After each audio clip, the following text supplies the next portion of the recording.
ဝိတ္တုဒ္ဓိမဲ့ဒိဋ္ဌိဝိတ္တုဒ္ဓိနေဒေတာမနေ့ပိုင်းကအဆက်ကိုကြည့်ရ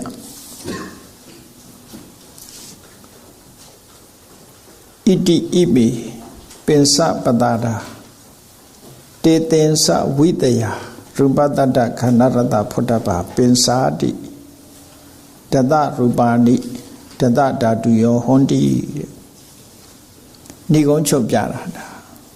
ဏိကုံးစကားလေး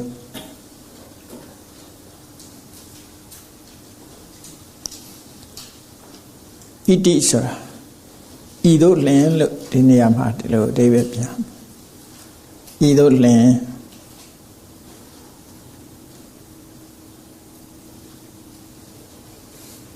ဣမေပင်စပတာတာဤပတာတယုတ်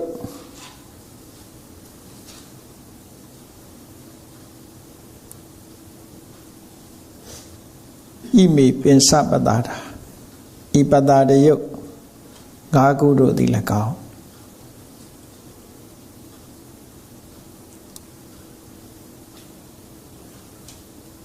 သက္ခုဓာတုသောတာဓာတုခန္ဓာဓာတုဇီဝဓာတုကာယဓာတုဆိုတဲ့ပတာတယုတ်ငါးခု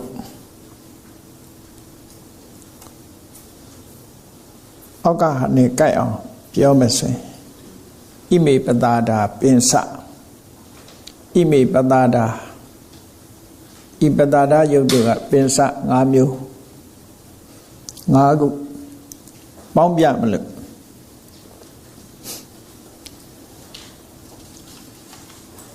တေသင်္စဝိတယတေတံဆိုအဲ့ဒီပတာတာယုတ်တွေရဲ့ဝိတယအာယုံဖြစ်ကြတဲ့ဝိတယဆိုတာအာယုံအာရမဏနဲ့တူတူပဲအာရမဏဆိုတဲ့စကားလိုပဲအာယုံလို့ပဲပြန်ရတယ်ဝိတယအာယုံပြုရကျက်စားရလို့အဓိပ္ပာယ်ရ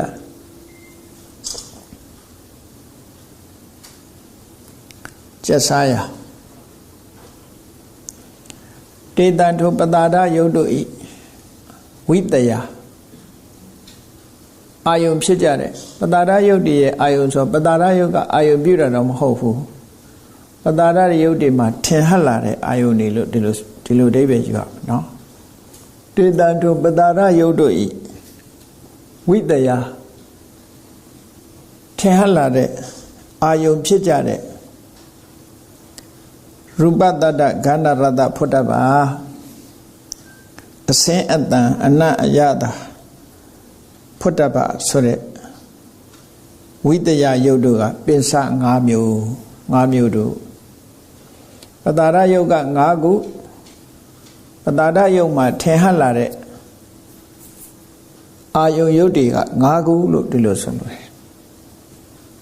ပတာရယုတ်က၅ခုရူပတတ္တခန္ဓာရတဖုဒ္ဓဘာဆိုတဲ့အာယုံယုတ်တွေက၅ခု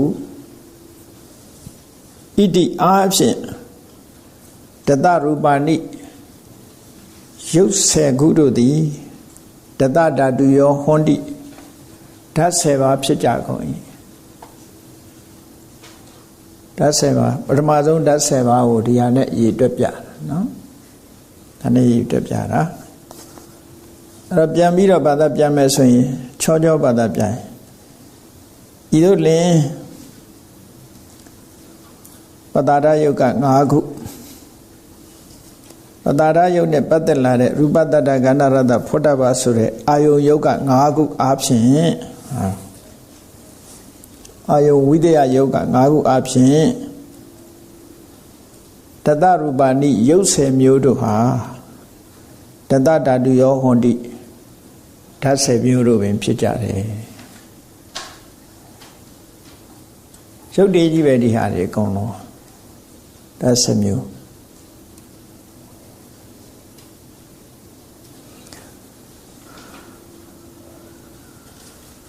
အဝတ္တေတရူပါနိရုပ်တည်ကြီးတွက်ပြအဝတ္တေတရူပါနိဤ10မျိုးမှကျွမ်းကျန်သောရုပ်တို့သည်အဝတ္တေတဆိုတာကျွမ်းကျန်တာတေတနဲ့တူတူပဲတေတ အဝတေတကျွန့်ကြံသောအင်္ဂလိပ်လို remaining လို့လည်းပြန်နေထားတယ် the remaining ကျန်တဲ့ဟာတွေကျွန့်ကြံသောရုပ်များသည်ဓမ္မဓာတုယေဝဓမ္မဓာတိတာလည်းဟွန်တိဖြစ်ကြကုန်၏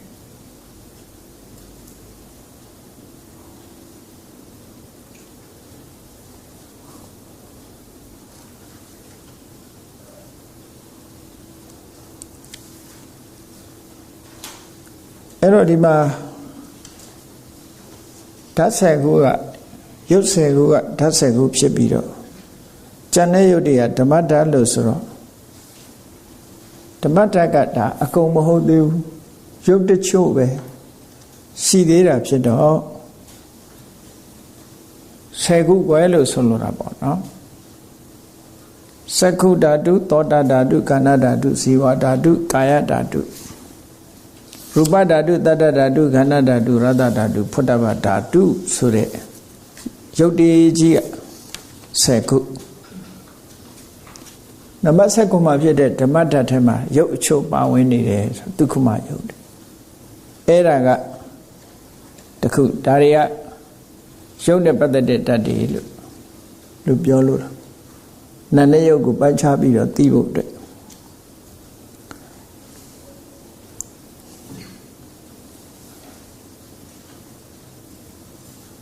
စက္ခုံပနနေတယရူပံအာရဘပောတံစိတ်တံစက္ခဝိညာဏဓာတုနာမနာမတိဧဝံ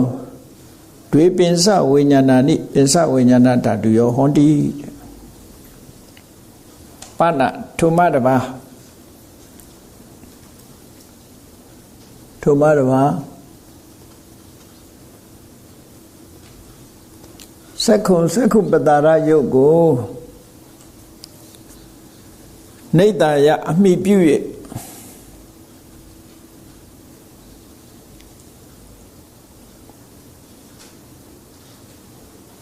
ရူပံအာရဘအစင်းကိုအာယုံပြု၍စိတ်ဖြစ်ပုံကလေးကိုဒီနေရာလေးမှာထင်ရှားအောင်သူပြောလိုက်တာစိတ်ကလေးတစ်ခုဖြစ်လာတဲ့အခါမှာဒီမှာစက္ခုနေတယဆိုတာဝတ္ထုယုတ်ကိုပြောတာစက္ခုပတ္တရယုတ်ကိုမှီတယ်မှီပြီးတော့မှအဲ့ဒီကနေပေါက်ဖွာလာအမိကပေါက်ဖွာအဲ့ဒီနေရာကနေပေါက်ဖွာလာတာရူပံအာရဘဆိုမှီပြီးတော့လှမ်းပြီးတော့ဆွဲကင်တဲ့ဟာအာယုံလို့ဆိုလို့တယ်အဲ့ဒီဝတ္ထုနဲ့အာယုံဆုံးတာဒါကိုပြောတာရူပံအာရဘအစင်းအာယုံကိုအမိပြု၍အစင်းကိုအာယုံပြု၍ပဝတ္တံဖြစ်လာတဲ့စိတ်တံစိတ်သည်စက္ခုဝိညာဏဓာတုနာမစက္ခုဝိညာဏဓာတ်မြည်၏ဒီမှာစက္ခုပတ္တရယုတ်ကိုမှီပြီးရူပယုံကိုအာယုံပြုပြီးဖြစ်တဲ့စိတ်သည်စက္ခုဝိညာဏဓာတ်မြည်၏စက္ခုဝိညာဏဓာတ်မြည်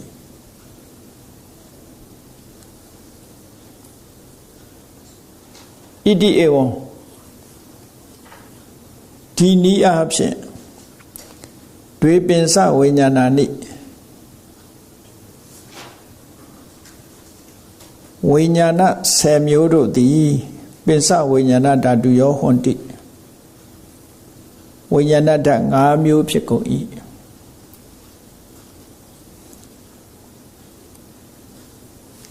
စက္ခဝိညာဏဓာတု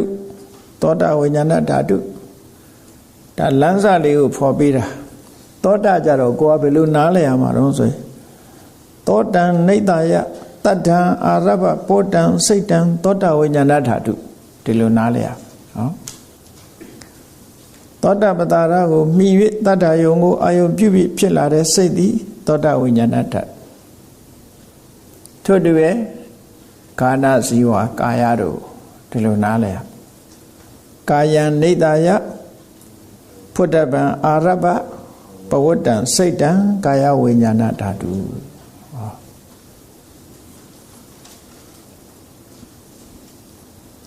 Tua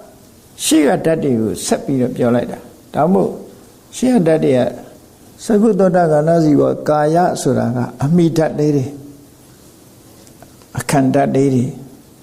Rubadara Gana Rada Puttaba Sura a died at the Niavi Ayo Dakali. Taku maybe Taku Ayo Bubio Naga Pola met Saku Vinyanata, Toda Vinyanata, Kana Vinyanata, Siva Vinyanata, Kaya Vinyanata Dosa.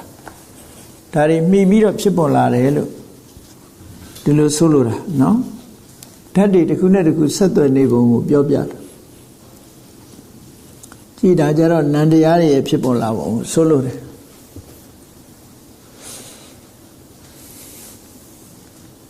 Tini Manoda to Satani, Tini at Tomio Tongudo Manoda to Satani Manoda look Koyare Sato di Omale Manoda look Biora to say in Namego Manoda look Colite Tongu Eri say they had done a Biora. Tu namene Soyete Gisan Biomesoye, Pinsadora Wisana say, Tamade say Nakuye.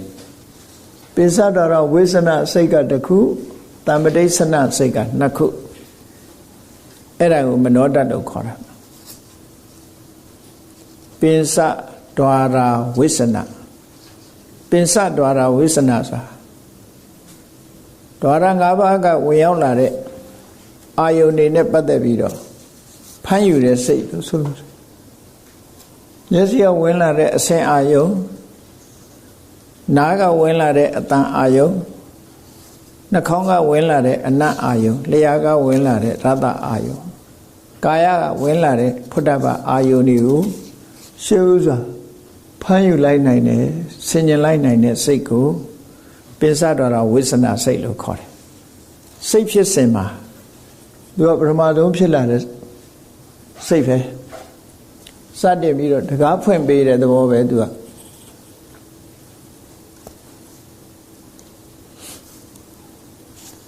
Damday Sana Sora, now Jaro, Lekane say. Eight Donguriha. They saw up Yada say de Mahofu, she by my pit say de Mo. Monoda do look. Tamamana Nina Collider. Tini Domio Gono, Manota do Satani, Manota look Koyare, Sato di Eka, Takudo, Manota do Manota Bendi. Now got Tatongu, not so Janny, Tatongu, Piora. Manota do Sora, Pensada Wisa, Pensada Wisana, De, Tamadesana, Nit, Bounty Dongu, Corello, Solore. That's safe, eh? Manota do so, say go Piora, say Alo, Mobuti, say Dongu, Corello. Everyone the Chombai. Ata that tea. Ata got shit. That he got Chelsea. Chelsea net shit.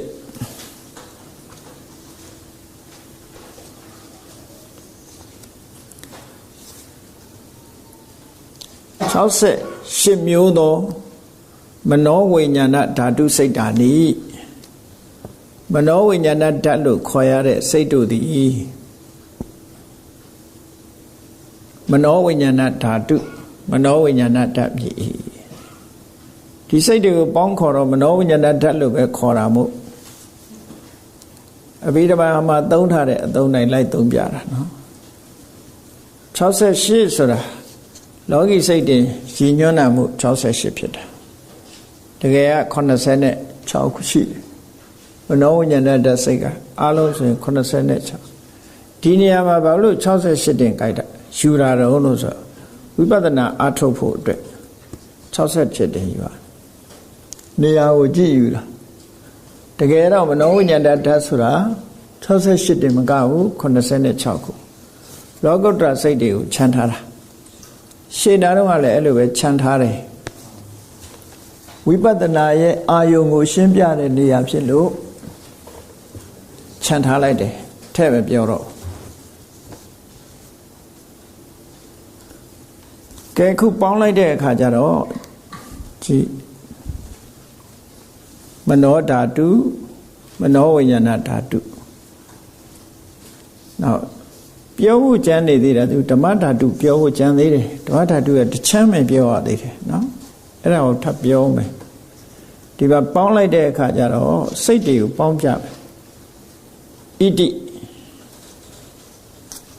ဟူ၍သဗ္ဗနိပိဧကာတိတိလောကိယစိတ်ဓာနိသဗ္ဗနိဆိုတာအလုံးစုံတွတ်တယ်လီလို့ဆိုလိုတာပေါ့ဧကာတိတိဆိုဧကအတိတိ81လောကိယစိတ်ဓာနိ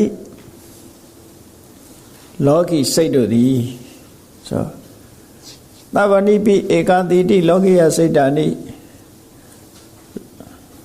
82ပါးသောလောကီစိတ်အလုံးတို့သည်ပင်တတ္တဝိညာဏဓာတုယောတတ္တ9မျိုးသောဝိညာဏဓာတုယောဝိညာဏဓာတုဖြစ်သည်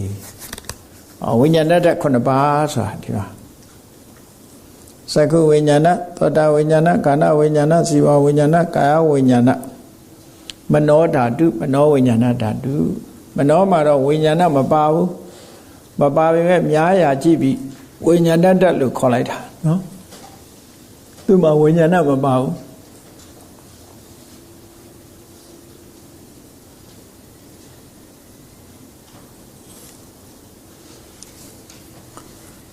ဒီလိုစိတ်လေးမှာမနောဆိုတာလည်းစိတ်ပဲဝိညာဏဆိုတာလည်းစိတ်ပဲမနောဆိုတဲ့စိတ်ကိုဝိညာဏဆိုတာထပ်ပိုးလိုက်တော့စွမ်းဆောင်မှုပိုများတယ်လို့ဒီလိုအဓိပ္ပာယ်ရတယ်ပေါ့ပို့ပြီးတော့ active ဖြစ်လာတဲ့စိတ်တွေကိုရည်ညွှန်းပြီးတော့မနောဝိညာဏဓာတုနဲ့မနောဓာတုခွဲလိုက်တာ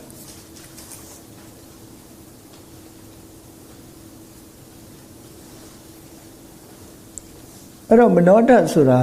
ကြတော့မနောလို့ရင်ထားပြီးတော့သက္ကုဝိညာဏသောတာဝိညာဏသူရှိကစိတ်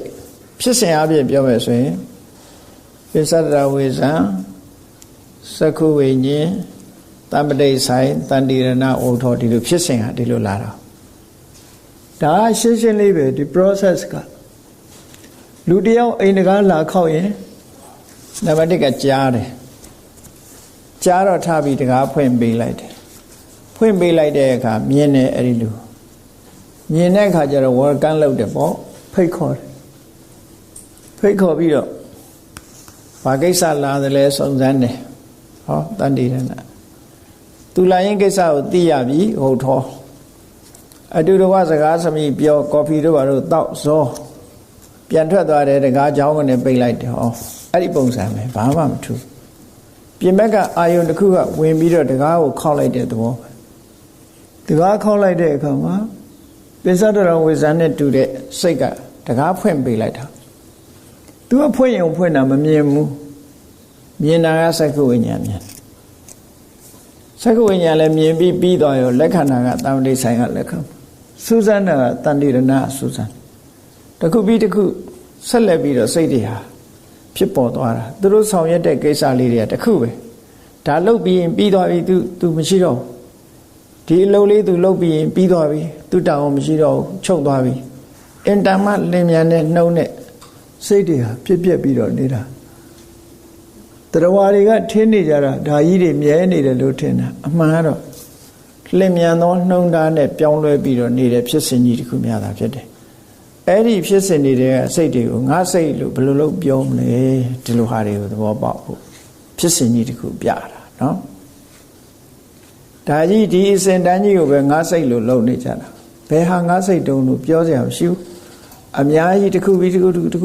ပြတ်သွားတာဟောတစ်ခုပြီးတစ်ခုပြတ်သွားတယ်ဆိုတဲ့သဘောအခုဒီမှာသက္ကုဝိညာဏသောတာဝိညာဏတို့ကတော့မြင်တဲ့နေရာမှာအဆင်းအာယုံကိုမြင်တဲ့နေရာမှာသူ့ကိုအဓိကဖြစ်လို့သူ့ကိုဝိညာဏလို့ဆိုတဲ့စကားလုံးကိုသုံးလိုက်တာ သူရဲ့စွမ်းဆောင်မှုကပိဿဒရဝေဇန်းနဲ့တော့ကြီးမားတယ်လို့ပြောရမယ်တမဏိဆိုင်နဲ့တော့မကြီးဘူးပေါ့နော်ဒါကိုသူ့ကိုဝိညာဏလို့သုံးပြီးတော့ပိဿဒရဝေဇန်းကိုငဲ့ပြီးမနောဓာတုလို့သုံးလိုက်တာအဲ့တော့ဒီသုံးလေးကဒါကတော့ဘယ်စာအုပ်ကမှမဆိုဘူးစဉ်းစားပြီးတော့ကြည့်တဲ့အနေအထားကိုပြောပြတာနော်ကိုယ့်ကိုစဉ်းစားပြီးတော့အာဘောဖော်ကြည့်တာပေါ့နော်မြတ်စွာဘုရားရဲ့အာဘောကိုဖော်ကြည့်တာဟုတ်ပြီအဲ့ဒီမှာတတ္တဝိညာဏဓာတုယောဝိညာဏဓာတ်9မျိုးပြည့်သွားတယ်မနောဓာတ်ကိုလည်းဝိညာဏဓာတ်ထဲမှာစိတ်ထဲမှာထည့်ပြီးတော့ပြောထားတာ9ခုပြီးတော့မှဓမ္မထတချမ်းကြံနေလို့အဲ့ဒါပြောတန်တမယုတ်တာတန်တမယုတ်တာဆိုတာ compound words combine လုပ်ထားတာ combination တန်နဲ့တမယုတ်တာကိုတွဲထားတာအဲ့ဒီဝိညာဏဓာတ်9ပါးနဲ့ရှင်းလာကြတယ်ရှင်တွဲဖြစ်ကြတယ်တမယုတ်တာဆိုတာရှင်တွဲနေတာဖတ်တာရောဖတ်တာစသောစေတသိက်တွေဟာဓမ္မဓာတုဓမ္မဓာတ်ပဲခုနတော့ကဓမ္မဓာတ်ကရုပ်တချမ်းအခုဟာနံတချမ်းဟောရုပ်နဲ့နာရှုမှမို့ဓမ္မဓာတ်ထဲမှာပါဝင်နိုင်တဲ့နိဗ္ဗာန်ကိုလည်းထည့်မပြောတော့နိဗ္ဗာန်ကတရားရှုရမယ့်ဟာမဟုတ်လို့ဒီမှာတရားရှုခွင့်အနေနဲ့ပြောမယ်ဆိုရင်အဲ့ဒါတွေထည့်မပြောတော့ဘူး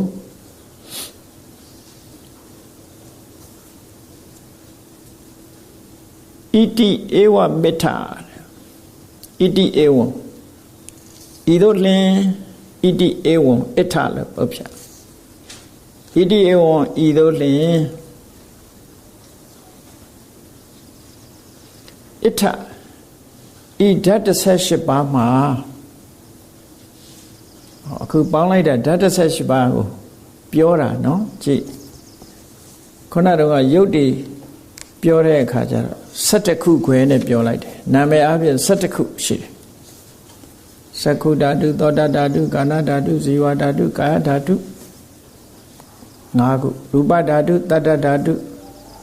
ကန္ဓဓာတုရသဓာတုဖုတ္တဗဓာတု5ခုဓမ္မဓာတုသူဟော17ခုအဲ့ဒီမှာပြောတယ်စိတ်နဲ့ပတ်သက်တာတွေပြောတဲ့အခါကျတော့နာနဲ့ပတ်သက်တာတွေပြောတဲ့အခါကျတော့သက္ခုဝိညာဏဓာတုသောတာဝိညာဏဓာတုကာဏဝိညာဏဓာတုဇီဝဝိညာဏဓာတုကာဝိညာဏဓာတုမနောဓာတုမနောဝိညာဏဓာတု9ခုပြောပြီးတော့ဓမ္မဓာတုနောက်တစ်ခုထပ်ပြောမယ်ဒီလိုဆိုလိုတာနော်အဲ့တော့တန်တမြုတ်တာထိုဝိညာဏဓာတ်9ပါးနဲ့ရှင်တွဲဖြစ်လာကြကုန်သောဖတ်တာရောဖတ်တာစသောစေရသိတို့သည်ဓမ္မဓာတုဓမ္မဓာတ်ပေတိဣ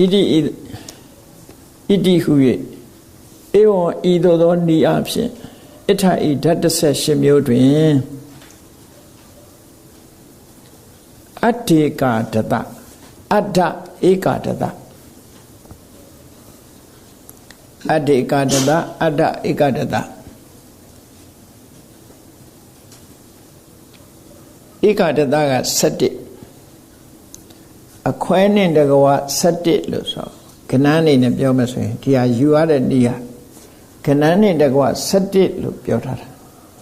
17လို့ပြောထားတဲ့အခါမှာ10ကတော့အပြည့်ပဲနောက်ဆုံး17ခုမြောက်ကိုတဝက်ဝက်ရမယ်ဒီစကားလုံးနဲ့သုံးရင်အဲ့ဒီလိုနားလဲရတယ်17လို့ပြောရင်10ကအပြည့်နောက်ဆုံး1ကိုတဝက်ဝက်နောက်ဆုံး1ကိုတဝက်ဝက်တာအဲ့တော့အတ္တိကတတကိုဘာသာပြန်တဲ့အခါကျတော့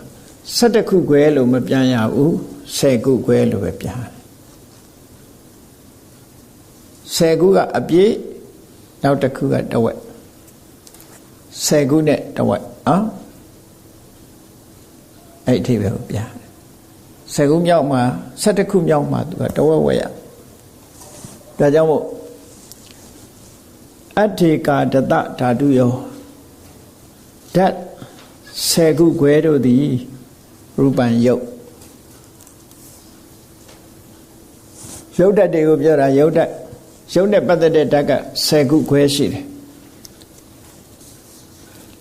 10ခုခွဲဆိုတာဓမ္မဓာတ်ကိုတစ်ချမ်းခွဲလိုက်တာဓမ္မဓာတ်တစ်ဝက်သည်ယုတ်ဓမ္မဓာတ်တစ်ဝက်သည်နံအဲ့ပြောတာနော်ကြည်နောက်ဟာကြတော့အတ္တထမအတ္တအဋ္ဌမအဋ္ဌမဆိုတာ10ခုမြောက်10ခုအဋ္ဌက10ခု10ခုမြောက်တစ်ဝက်ပါတယ်ဆိုလိုတာအဋ္ဌဓမ္မလည်းပဲ9ခုခွဲလို့ဆိုလိုတယ်10ခုတည်းက9ခုကိုတော့အပြည့်ယူ10ခုမြောက်တစ်ခုကိုတော့တစ်ဝက်ပဲယူမယ်ဒါလို့ဆိုလိုတယ်ဒါ grammatical point နဲ့ဒါလို့မှတ်အတ္တထမခုနှစ်ခုခွဲသောဓာတုရောဓာတုသည်နာမနံပေတိ10ခုခွဲက10ခုဓာတ်10ခုခွဲကယုတ်ဓာတ်9ခုခွဲကနံဣတိဧဝံဤသို့လျှင်ဧကောယောဂီတူသည်ယောဂဝဆရပုဂ္ဂိုလ်တူသည်သို့မဟုတ်ယောဂီပုဂ္ဂိုလ်တူသည်အထာရတဓာတုဝဒေန18မျိုးသောဓာတ်နှင့်ဆက်၍နာမရူပံနာနှင့်ယုတ်ကိုဝဝထပေတိပိုင်းခြားမှတ်သားဤဆုံးဖြတ်၏ကွယ်ကွယ်ပြပြသိတယ်ပိုင်းခြားခြားသိတယ်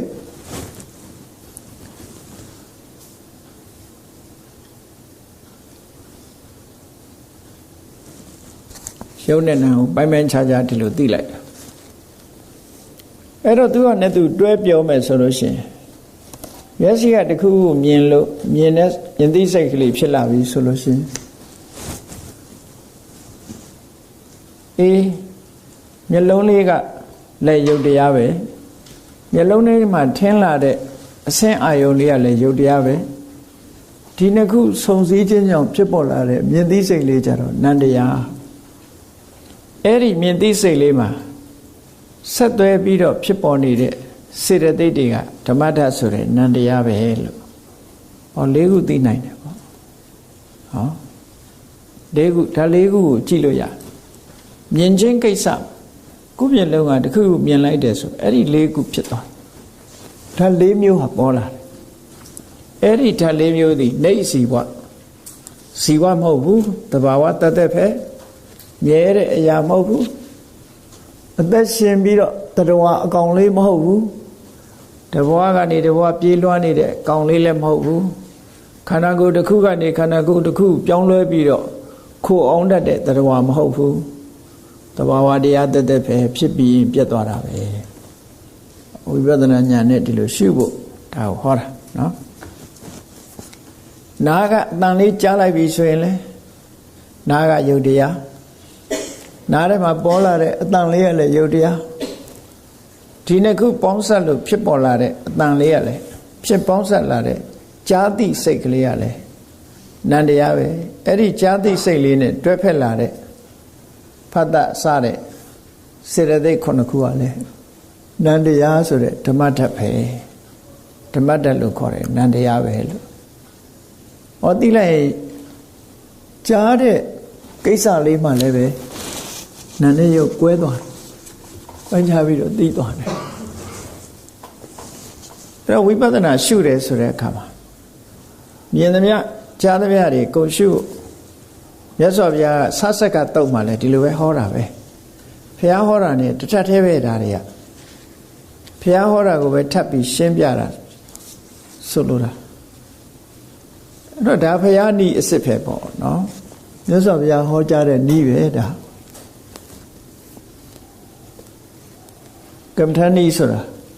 ဒါတွေထဲမှာပါနေတာပေါ့အဲ့ဒီပုံစံမျိုးဒါဧကော ဧဝံဤနည်းအားဖြင့်ဧကောယောဂီတူသည်ဒီနည်းအားဖြင့်ယောဂီတူသည်ဓာတ်18ပါးနဲ့ဆက်ဆက်၍နာနဲ့ရုပ်ကိုမှတ်တယ်ဆိုတာဓာတ်18ပါးလုံးအကုန်လိုက်မှတ်တာလို့ဒီလိုပြောလို့တာမဟုတ်ဘူးနော်မြင်ကိုက်မှာမှတ်မယ်ကြားရင်ကြားတဲ့အခိုက်မှာမှတ်လိုက်မယ်နှာခေါင်းကအနံ့ရရင်အနံ့ရတဲ့အချိန်မှာသိလိုက်မယ်အစာအာဟာရစားတဲ့အခါမှာဖြစ်ပေါ်လာတဲ့ဓာတ်သဘာဝတွေကိုသိလိုက်မယ်ခန္ဓာကိုယ်ကထိတွေ့လို့ဖြစ်ပေါ်လာတဲ့ဓာတ်သဘာဝတွေကိုသိလိုက်မယ်စိတ်ကူးကြံစီလို့ဖြစ်ပေါ်လာတဲ့ဓာတ်သဘာဝတွေကိုသိလိုက်မယ်လို့ဒီလိုဆိုတာနော်သူနေရာလေးနဲ့သူသိရမှာအကုန်လုံးလိုက်ပြီးတော့တွေးပြီးတော့ကြည့်နေရမှာပြောတာမဟုတ်ဘူးဖြစ်ခိုက်မြင်ခိုက်ကြားခိုက်လေးတွေမှာဒါတွေကစင်ဆက်မပြတ်တစ်ခုမဟုတ်တစ်ခုဖြစ်နေတာပဲလေတစ်ခုဖြစ်နေမှာဖြစ်နေတဲ့အချိန်မှာသိဖို့လိုအပ်တယ်အဲ့ဒါလို့သိဖို့အတွက်ဆိုပြီးတော့မြတ်စွာဘုရားအထောက်အကူဖြစ်အောင်လို့မဟာသတိပဋ္ဌာန်တုံးမှာတတိတံပစညကျင့်စဉ်တစ်ခုလေ့ကျင့်မှုထီအောင်ဟောထားတာပဲသွားရင်သွားတယ်လို့သိနေရမယ်နော်တတိတံပစညဆိုရင်လက်ကွေးရင်ကွေးတယ်ဆိုတာသိနေရမယ်တတိတရားထားနေလို့ရှိရင်ဒါတွေဟာသိသွားမှာလက်လွတ်ပြီးတော့ဖြစ်နေတာကတခြားတွေးနေတာကတခြားတွေဖြစ်နေသည့်အတွက်ကြောင့်မသိလိုက်တာတဲ့မသိလိုက်ဘူးဖြစ်နေတာကတခြားလူတွေကတွေးနေတာတခြားတွေဖြစ်တယ်အဲ့ဒါကိုဖြစ်တာနဲ့တွေးတာအဉ္ဇဖြစ်အောင်လေ့ကျင့်တာဝိပဿနာရှုတာပဲပေါ့အဲ့ဒါလိုအဉ္ဇဖြစ်နေအောင်လုပ်ဖို့အဲ့ဒါလိုအဉ္ဇဖြစ်နေပြီဆိုလို့ရှိရင်စိတ်ညစ်စရာလည်းလာမှာမဟုတ်ပါဘူးနော်စိတ်မကျေနပ်စရာတွေလည်းလာမှာမဟုတ်တော့ကိုယ်အဉ္ဇမဖြစ်လို့လွဲချော်မှုတွေကြောင့်မလို့ဖြစ်နေတာကဲနောက်တစ်ခုသွားကြရအောင်